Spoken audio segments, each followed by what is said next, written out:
Hi guys, welcome back to our channel. పండగైన function అయిన ఇంటికి గెస్ట్లు వచ్చినప్పుడు ఈ ఒక్క స్వీట్ చాలు. డబుల్ కమీట ఎంతమందికి ఇష్టమో కామెంట్ చేయండి. ఇంట్లోనే చాలా ఈజీగా పర్ఫెక్ట్గా చేసుకోవచ్చు. జ్యూసీ టెక్స్చర్ వస్తుంది. నేను చెప్పే ట్రిక్ ఫాలో అయితే డబుల్ కమీట సాఫ్ట్గా జ్యూసీగా రిచ్ టేస్ట్తో పర్ఫెక్ట్గా ఉంటుంది. ఒక్క ట్రిక్ మిస్ అయిన రిజల్ట్ మారిపోతుంది. కాబట్టి వీడియోని లాస్ట్ వరకు స్కిప్ చేయకుండా చూడండి. ముందుగా కడాయి పెట్టుకొని కడాయిలో ఆయిల్ పోసి ఆయిల్ హీట్ అయిన తర్వాత బ్రెడ్ స్లైసెస్ని వేసి గోల్డెన్ కలర్ వచ్చే వరకు ఫ్రై చేయాలి. గ్యాస్ అనేది లో ఫ్లేమ్లో పెట్టుకొని ఫ్రై చేయాలి. ఫ్రై చేసిన బ్రెడ్ స్లైస్ని పక్కన పెట్టుకోవాలి. మరో పక్కన ఇప్పుడు షుగర్ సిరప్ ప్రిపేర్ చేసుకోవాలి. ఎలా ప్రిపేర్ చేసుకోవాలంటే మెజర్మెంట్స్ ప్రకారం 1 కప్ ఆఫ్ షుగర్కి 1 cup of water. First sugar వేసిన తర్వాత ఇప్పుడు అందులో వాటర్ పోసి మరిగించాలి. మరిగించిన సిరప్లో ఇప్పుడు బ్రెడ్ స్లైసెస్ వేసి కొద్దిసేపు కుక్ చేయాలి.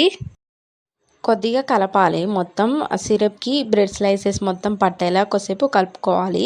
కలుపుకున్న తర్వాత ఇప్పుడు అందులో యాలకుల పొడి వేయాలి. యాలకుల పొడి వేస్తే ఫ్లేవర్ బాగుంటుంది. యాలకుల పొడి వేసిన తర్వాత ఇప్పుడు కొంచెం నెయ్యి వేయాలి. నెయ్యి యాడ్ చేస్తే ఏమవుతుంది అంటే టేస్ట్ అనేది ఇంకా పెరుగుతుంది. నెయ్యి వేసి మొత్తం మిక్స్ చేయాలి. బ్రెడ్స్కి మొత్తం నెయ్యి పట్టేలా మొత్తం కలుపుకోవాలి. కలిపిన తర్వాత ఇప్పుడు అందులో చిక్కటి పాలు పోయాలి. పాలు పోసి మంచిగా మిక్స్ చేసుకోవాలి బ్రెడ్స్కి మొత్తం పట్టేలా.